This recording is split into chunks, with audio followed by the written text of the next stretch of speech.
guys, my name is Eric, and today we are taking a look at Le Mans, specifically two separate games. Ryza just released their Le Mans DLC.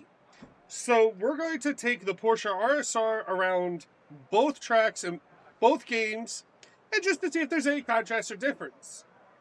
I am going to remain silent throughout all of this. I am also turning off my braking line because I want to see how accurate the braking zones are, because I've been racing Automobilista 2 all day today, so I just want to see if Forza actually has better brake markers now.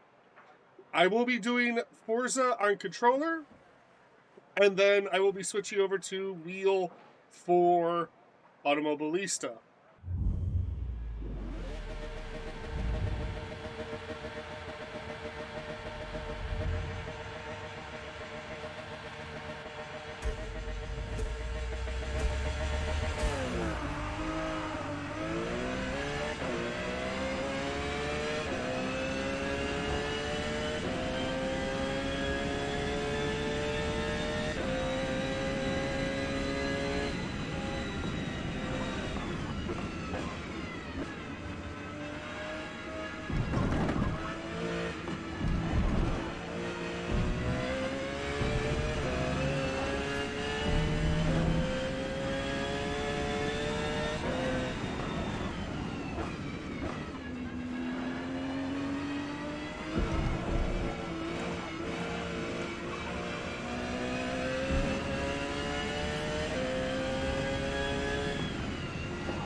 our lap.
So, what are my thoughts after that first lap? Those first two laps? I felt like I didn't really have a lot of confidence over the car. I felt like I was braking way later than I should have. A lot of the turns don't seem to be placed correctly. So the reason why I'm doing this is because Microsoft claimed that they built the game from the ground up, and that a lot of these courses were laser scanned. This feels like not the same. This doesn't feel like the modern day Le Mans. And the distance between chicanes at the very end of the course, as you'll see, seem very short, don't seem very laser scanned. And I only say this to be analytical. I'm not saying this to bash Forza. In fact, I'm having a lot of fun with Forza. That was odd. The game paused itself. So, you know, like, as you're going to see here coming into the two chicanes here, I'm braking around 150 because that's where I would brake normally. But in the first lap,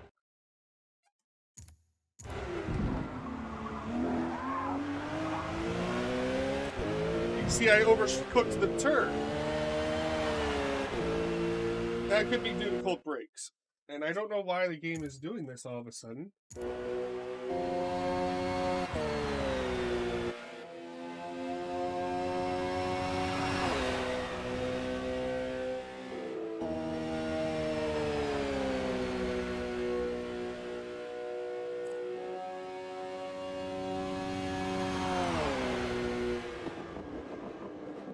Okay, and now as you can see, I actually ended up taking the turn properly here.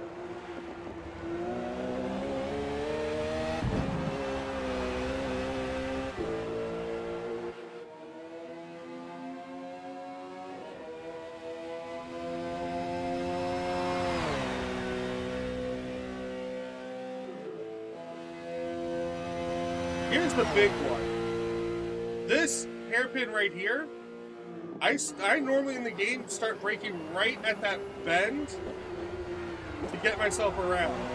I felt like that was way too early. Anyway, I will go ahead and finish up here. I will see you back in Automobilista 2. I will just let these laps finish up.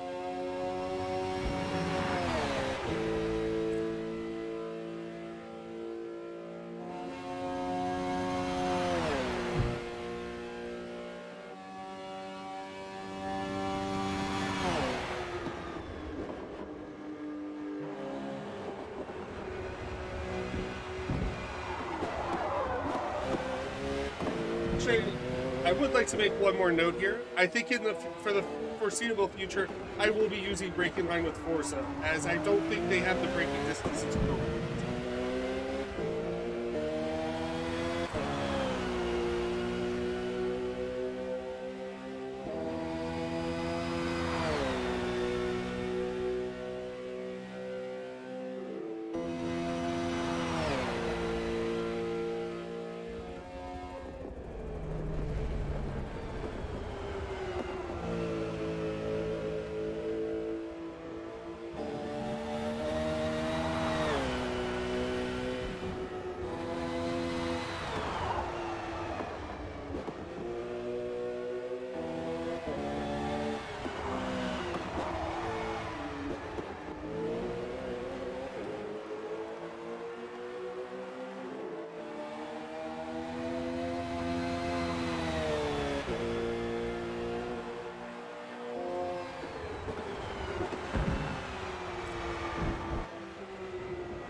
save the full replay. Okay. Well, that's going to do it for Forza. I will see you back at Automobilista 2. All right, and we're back in Automobilista 2. We're going to use GT3 Gen 2. That's the 992. There we go, 911 GT3R. So we're going to use Gen 1.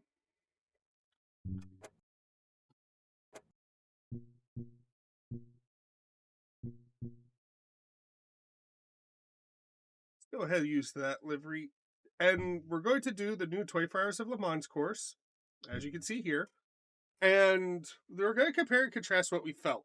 So back at Forza, what some of our takeaways are is that the turns felt a little too close together. I wasn't able to have a lot of confidence in my driving without that braking line because the braking markers really didn't mean shit. Like, I should be able to brake at 150 with confidence. You're going to see my inputs are going to be a little bit different too.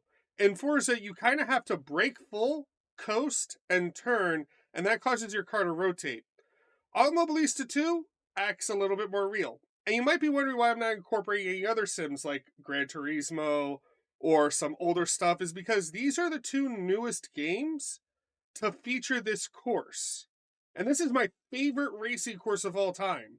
So getting it right is very important to me. And I love Le Mans. So, and again, this isn't to say one game is better than the other. This isn't to bash Forza. I think Forza is a great product overall. But to say that that is a completely laser scanned Le Mans course, we're going to see what a laser scanned Le Mans course looks like right now. Heads up, get ready.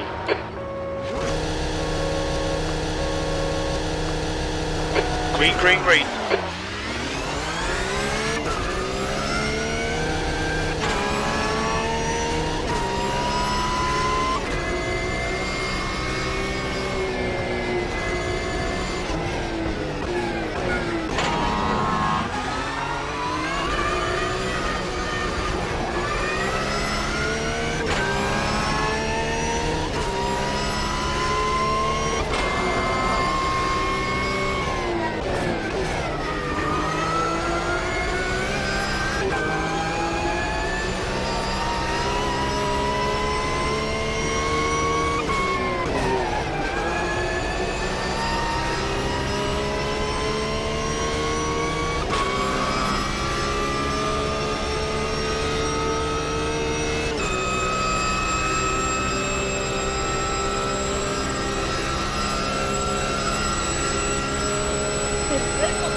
To help me determine when to brake.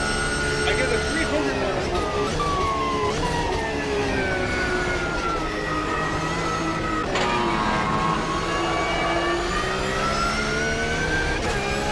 So I get to know that turning is coming up a little farther in advance.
Come on, Eric. 2 laps left. You're P1.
Come on, Eric.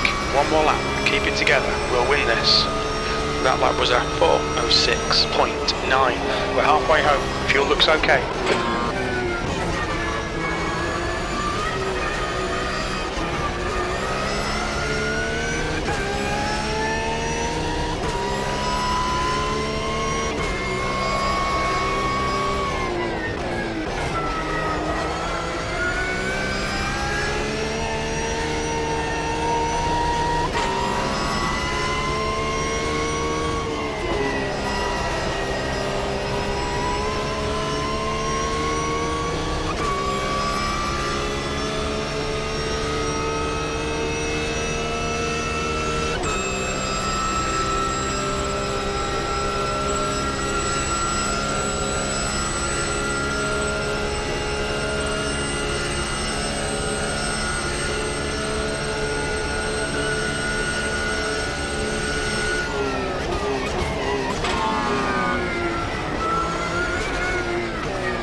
done, Eric. Great win. You deserved that today.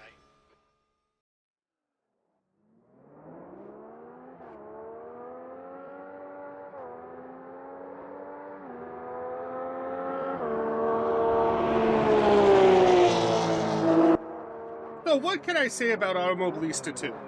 I had a lot more confidence driving this car. As you can see, I was on the throttle a lot more. In all honesty, I was driving this car a lot faster than the Forza car. Like, on Forza, I had to rely on my brakes a lot more. I had to rely on, off-throttle steering a lot. I had to, the car felt very floaty as an arcade racer, it should be tight. And while it's very tight, this has a lot more, I don't know how to say it, like a lot more connection to the road. Granted, this is a sim, albeit Automobilista 2 is a simcade, as well as Forza. However, this is less so. They try to be as real as possible. They try to have more real-world physics in Automobilista 2 than Forza. It should be noted that Forza is a casual game. Automobilista 2 is a more intense game. But a more intense game should mean that this car should be more difficult to drive, and it wasn't. I actually found it a lot harder to drive the Forza car on controller, which should be easy. More so than this. I didn't make virtually any mistakes. Should I have trailed brake better? Yeah, sure, I could have trailed brake better. Should I have made any adjustments in terms of, where my brake zones were and whatnot? Maybe. But overall, this was a solid run. I didn't make virtually any mistakes or anything like that. This is concerning for me, and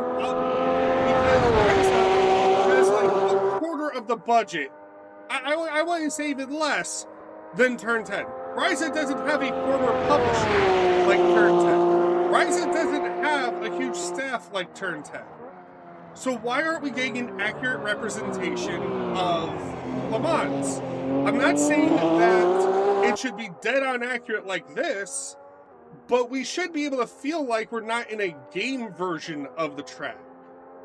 And that's what Forza feels like. It feels like a gamified version of Le Mans. Where this, I actually feel like I'm in France. Even though I'm on a 2D screen and not 3D VR headset. Overall, they're two different experiences. They're both very positive. We're doing this to check out the new DLC for Forza for Automobilista 2, but I couldn't help but compare the two tracks back to back because they were both released in the same year practically. Forza Motorsport is a 2023 game, and Le Mans is a 2023 track, and yet this felt better. Overall, I'm satisfied with both, and I would totally race both. I think, I think that whole claim of from the ground up really is put to the test when you race the tracks side by side like this. Because I shouldn't feel like I'm having an easier time in a sim. I should feel a lot more focused.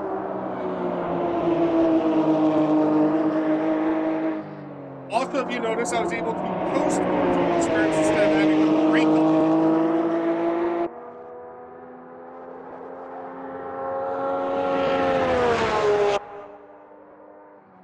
I knew exactly where to brake here. I don't need a braking line like I do in Forza. I think when it comes down to it, it's like, do you want a game where you can drive as many different cars as possible? Go with Forza. If you're trying to learn a discipline, go with Assetto Corsa or Automobilista. I think Ryza definitely hit a home run with this DLC.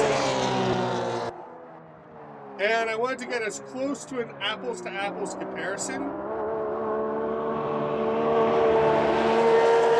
And, yeah. I mean, you can even see it in the replay, like how much more smoother the car drives. No lockups or anything. One thing I wish Forza would do is simulate the ABS better. Because with this, I can utilize all of my brakes. I can lean on my ABS to get me through turns. With Forza, I have to be very careful about where I brake, or else I lock the tires. With a real GT3 car, they have ABS systems that are modular. You can't do that in Forza because they used the same fucking control scheme as they did with Forza 7, so obviously we don't have that. They are limited as to what the cars can do, and that's frustrating. Because I have been calling since day one for Forza to have realistic driver aids. Like, I shouldn't have to push the clutch in a Ferrari 458 Italia because the car doesn't have a clutch pedal. But in Forza, if I want to be quick, I have to utilize that clutch pedal. It doesn't exist. You're not going to clutch through 8 gears in a sports car. A newer one, at least. And certainly not in a GT3 car. But they did fix that. I will say Forza did fix that if you're driving a race car, you don't have to use clutch when the clutch is on. Except for the retro race cars. The Group C cars in Forza have a sequential gearbox, and that's not realistic. They did have an H pattern shifter, but you can't. But the people register it like that. Will register a race gearbox. It's like they have this global setting. If race gearbox, then this. Now, do I want Forza to be like the ultimate driving sim? Of course not. I think Forza is fine where it is. I think having the sequential boxes on the Group C cars is good, because that's going to teach players how to focus on the handling of those cars a lot more than just, and stuff like that. If I want to be serious, I'm going to drive Automobilista too. If I want to have some fun and dick around with I think when it comes down to it, in terms of overall quality, Automobilista 2 is definitely right up. In terms of production value and amount of people playing, Forza's got AMS2 beaten by it. But in terms of Le Mans, because that's why we're here, I think Forza really got Le Mans a lot better than Forza did. I just don't see how that's possible with the amount of financial backing Turn 10 has. And that's why I have a little bit of frustration. I'm frustrated because I should be able to look at the two courses and be like, yeah, I know where I'm going to brake. I know where my brake line is. And I may be able to turn in a lot better. I may not have to worry about the car spinning out as much. Because that's what Simcade is. It's just better handling. But with Forza, it's like I'm using the 200-meter board, and it's not working the way it should. I say should, but, that's why I have the brake. Easy fix. Anyway, I'm going to let these laps finish out. You guys have a good one. My name is Eric, and I'll see you in the next one.